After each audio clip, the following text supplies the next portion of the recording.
So let me present you Aram, the CEO of Codific in Belgium. He has a PhD from the University of Leiden, and he specialized Leuven. We don't. Oh, that's the other one. It's the better one. It's the better one. Yeah. Good. We have speakers from Leuven before. Okay. Yeah. That's how we pick our speakers. Alrighty. That's a good host name.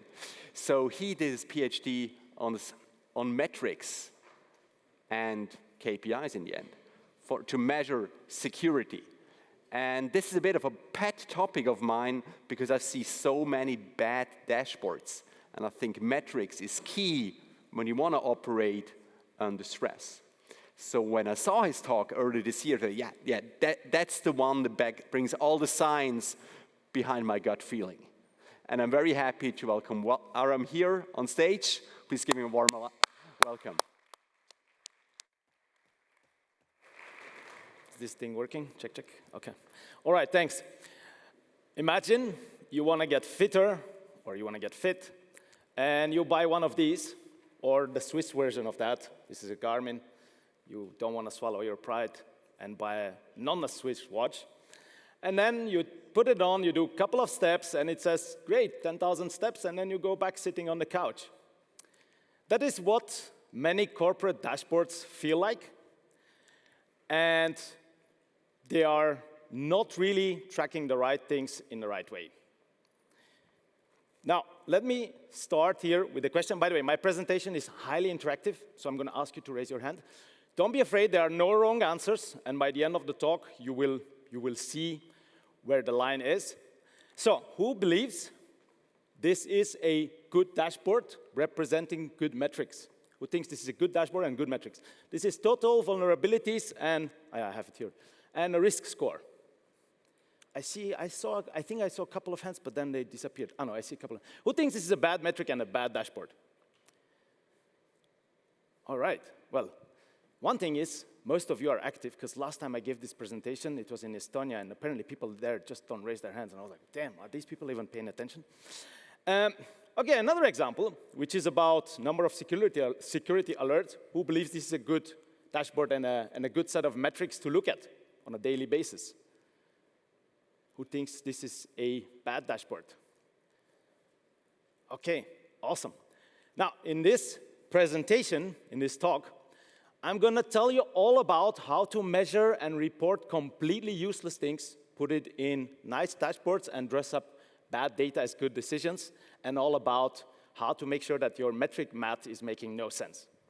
That's a joke. I'm going to give you the exact opposite of that. I'm going to give you some tools based on scientific research on how to look at your dashboards with a critical eye and hopefully improve them or maybe toss them, although perhaps that is not what I'm trying to get at as a key message here.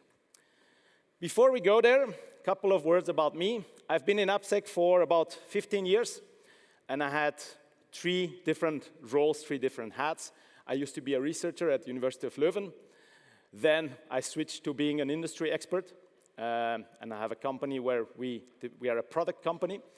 And then finally, I recently joined, well, recently, it's already been 3 or 4 years, I've joined the project called Hovsepyan, which is a software assurance maturity model to help organizations measure and improve their application security, processes, methodologies, and tooling that comes with that. By the way, I'm also a semi-professional kite surfer in my free time, and I like to show off with this kind of pictures. All right, back to you guys. Now, I have picked 3 metrics.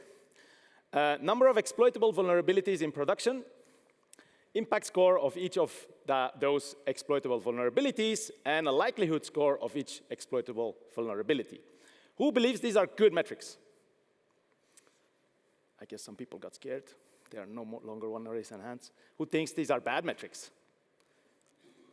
Okay, I would say most of you are thinking these are good metrics, some of you bad metrics. Who thinks it depends? And by the way, this is the only time I'm going to say that you get this option. No more it depends, because that will be the safest choice, right? The thing here is, these are good metrics, by the way, because I picked them to be meaningful as something I would choose for my organization. But then at this point, you should be asking, Aram, what the hell are you trying to do? And here is the first framework or the first tool I'm going to give you that you take home with you today to help you look more critically and to help you analyze if you are looking at the right metrics and the right dashboards. And the framework, it's not my framework, by the way. It's called Goal Question Metric Framework, and it seems ridiculously silly. It's almost too silly to bring it up at a conference like this. But then organizations are typically doing two key mistakes.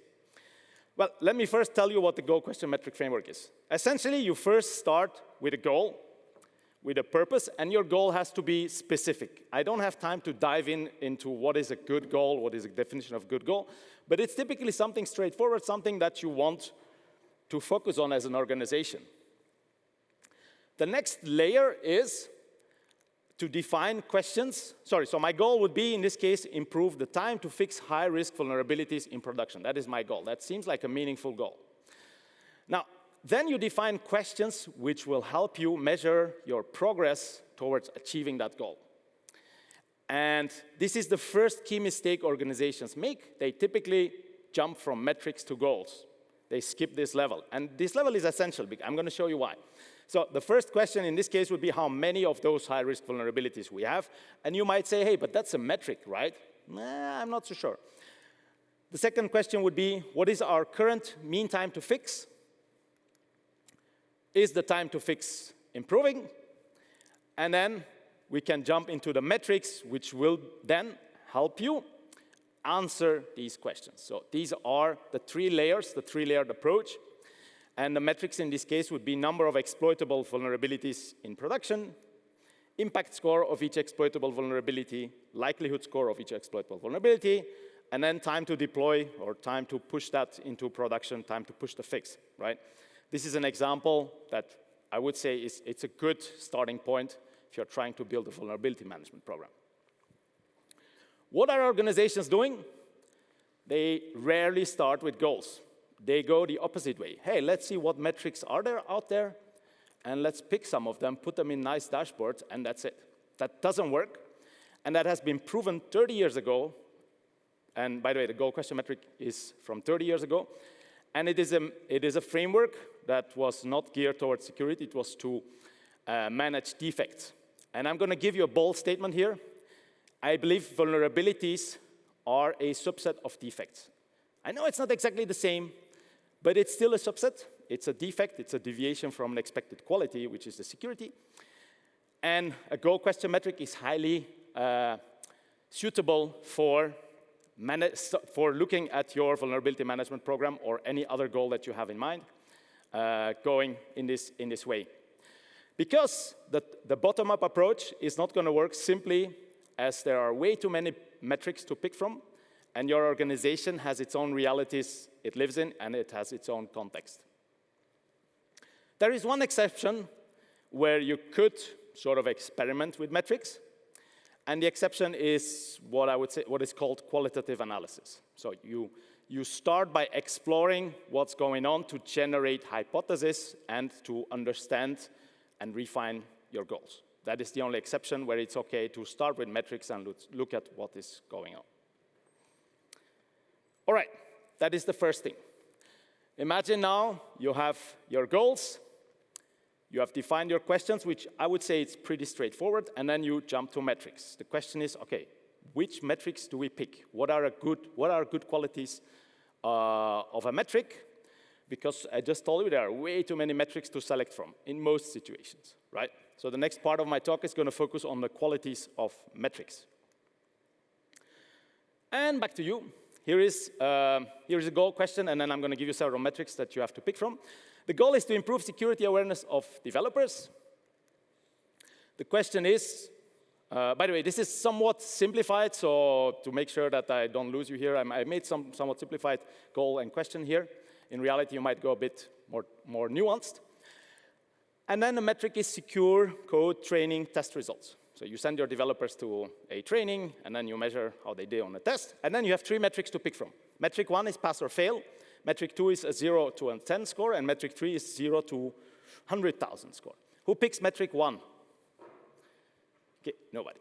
Who picks metric 2 as the best metric? Who picks metric 3 as the best metric?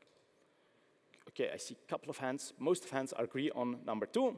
I told you there are no right and wrong answers.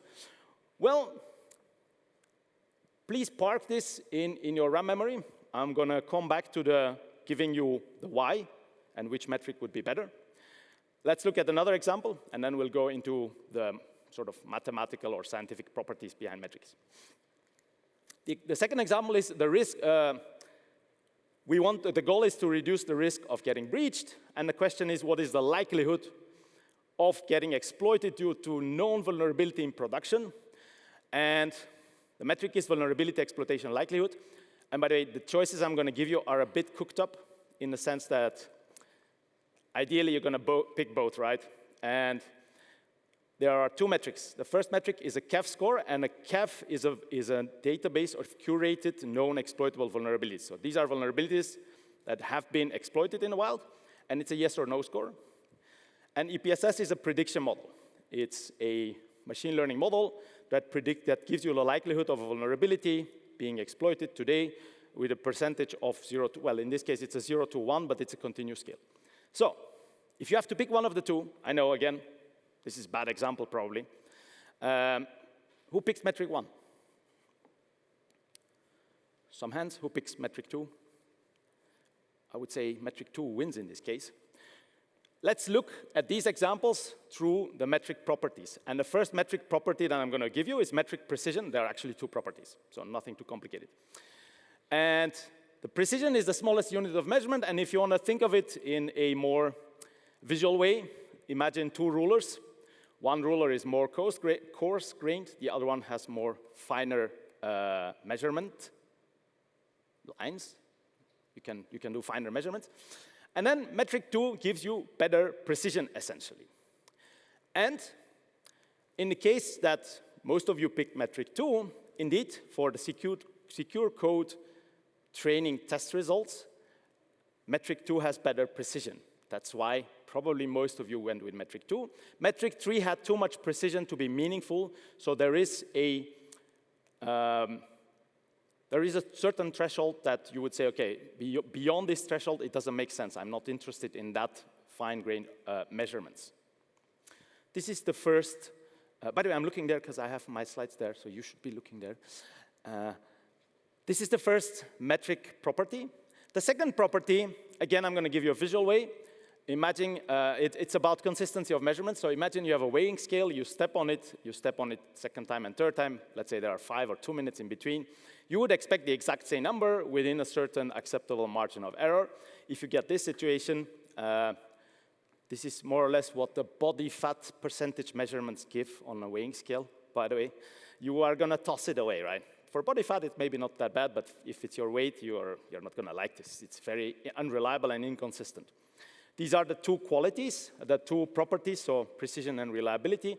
And to come back to this example, KEV is much more reliable in terms of reliability. It's always going to give you the same thing, unless a vulnerability has been exploited, in which case it's going to shift from no to a yes, but it's never going to go back to a no.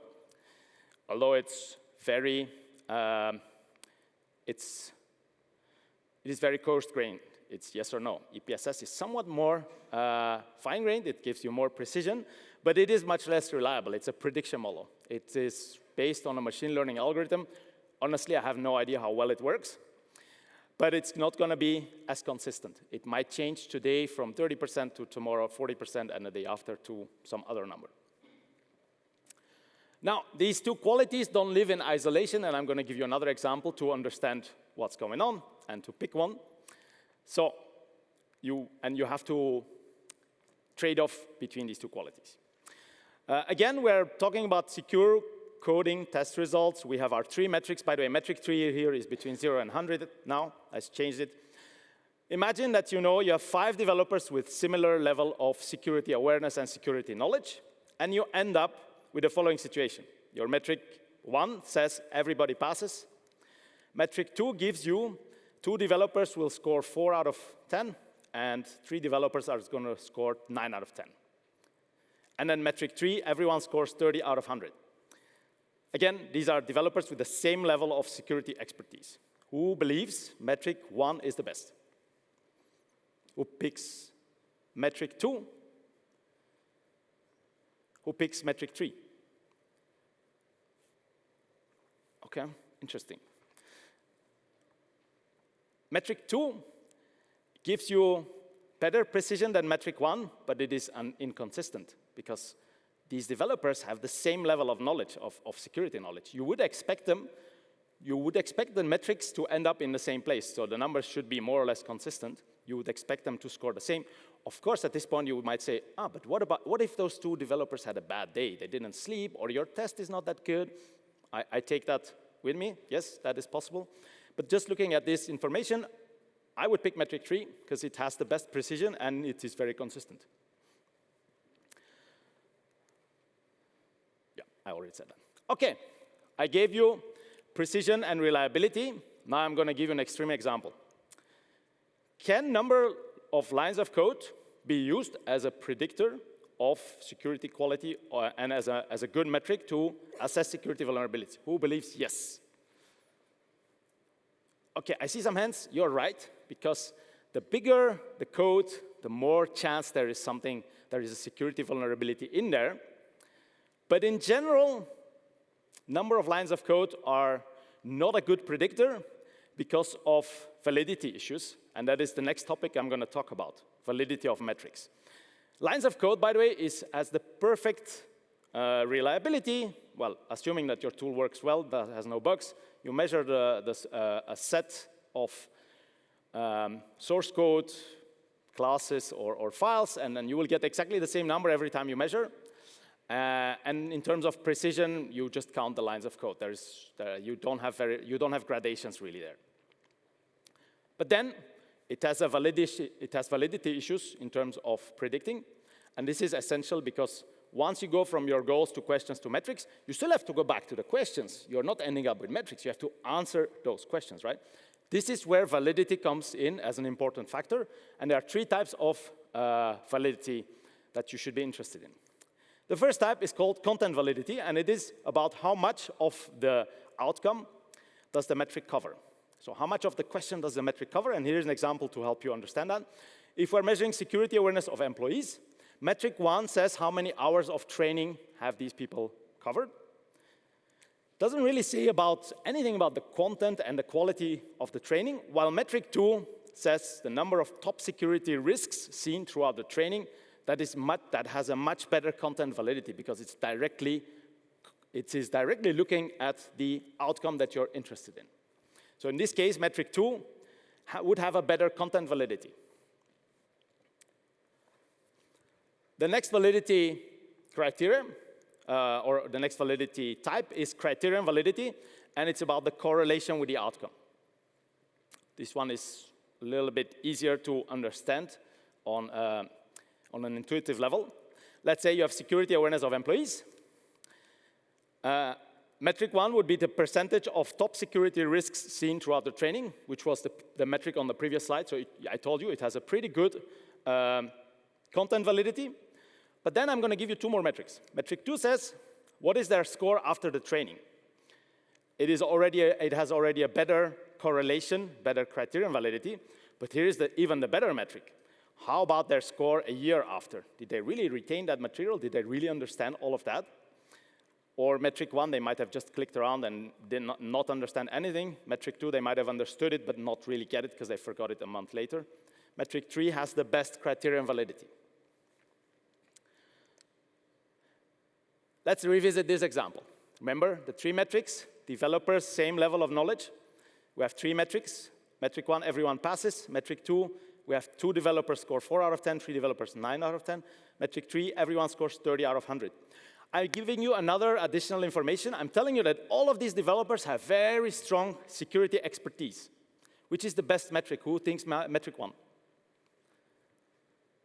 Couple of hands. Who believes metric 2? Metric 3? Okay, I think most people didn't raise their hands, so I think you might be a little bit more confused. But the idea is, I told you these are good developers, so we would expect them to score pretty well. And in this case, metric 1 is the most suitable metric if we're looking at criterion validity, because everyone passes. Although it doesn't have very much precision. It is reliable, and it has a good criterion validity. Metric 3 has more precision, but it has a bad criterion validity because everybody fails. And metric 2 is somewhat split. By the way, if we had 100 people and 2 of them would fail versus 98 would pass on metric 2 at the same scores, then you could claim like metric 2 is the better metric because it has precision, better precision than metric 1, and those 2 might be outliers. But that takes us to statistics, and I'm not going to talk about any statistic today. Okay, final validity type is construct validity, and this one is pretty hard to explain, so I'm going to try to do my best. It is how well the metric correlates with the concept and not the outcome, and here is an example to illustrate the difference. How well are we prepared for an actual cyber attack? You could look at a metric 1, which says we're going to look at their security awareness scores a year after the training, which I told you has a great correlation with criterion. But then, what you're really interested here is not about their training. You are actually interested here in real attacks, which would be the best metric probably, metric 3. How do they do in a real attack? Clearly, you cannot really measure that. I mean, you can measure that, but then it's too late. And this is why metric 2 would be the best approximation here, where you do attack simulation exercises, ideally with a content they have not seen during the training, because that is what you're interested in. To give you another example to really, really remember this, IQ test scores, IQ tests have been invented in the beginning of previous century, and they had been used to measure the IQ of immigrants coming into America, and all immigrants would score horribly. So some people jump to the conclusion, oh, we are better, the Americans are better because they are smarter, but then it had a horrible construct validity issues, because essentially the tests were measuring things that people have seen in school versus the immigrants who were coming in, they had not seen all of that in school. All right, I have 4 minutes. Are these minutes, Christian, with my questions or not? No, without your question. So I have 5 more minutes after this? Oh, really? Cool. Great. Okay, I'm right on track. All right, there is one more topic. There are actually many, many more topics, and it goes very deep, but clearly I cannot give you all of that here, so I'm going to stick to the very shallow, to a rather shallow presentation. I'm going to give you the resources at the end that you can dive in as far as you would like to go. One more thing which is very, very interesting here. You picked your goal question metric. You picked the best precision and reliability metric. You made sure that your metrics have good validity. And now, you have to answer those questions, remember? You still have to go back to your questions. And here we hit the measurement scales. And to give you a little bit of an intuitive understanding about measurement scales, again, we're going to go into Q&A where I'm asking the questions and you are raising your hands or not. Which of the following statements are true? SQL injection is worse or better than cross-site scripting. Who believes this is true? If you're a pen tester, you're probably going to raise your hand. Let's change SQL injection with CSRF. Who believes CSRF is better or worse than XSS? Okay, I see a couple of hands. Who believes 1 high vulnerability is better or worse than 10 medium? Couple of hands. Who believes CVSS score of 10 is twice more severe than a CVSS score of 5? And unfortunately, I don't have time to explain what a CVSS score is. I would hope that you know this, but essentially CVSS score is a vector of metrics where the metrics have labels. It's low, medium, high, low, medium, high, low, medium, high. You chain them, and then you get it to a score between 0 and 10. Who believes this statement is true? Oh, no one. One hand. I think I saw one hand. Last one, EPSS of 1 is twice more likely than EPSS of 0.5, and it's a likelihood expressed as a percentage. Who believe this one is true? Who has no idea what I'm doing here, what I'm talking about? Oh, okay, I missed a lot of you. Well, there is one statement here is true, and it's the last one, and here is why. Not all measurements are born equal. They have mathematical properties, and they belong to 4 measurement scales, one of the 4. And if you don't know which scale you are, you should pick the lower scale in a sense, and I will tell you what the scale. So they go from nominal to ratio. I didn't put the interval scales here, which are between ordinal and ratio, just to make it a little bit simpler. Nominal are vulnerability types. XSS, CSRF, SQL injection, all these types. You don't know, you have no ordering of them.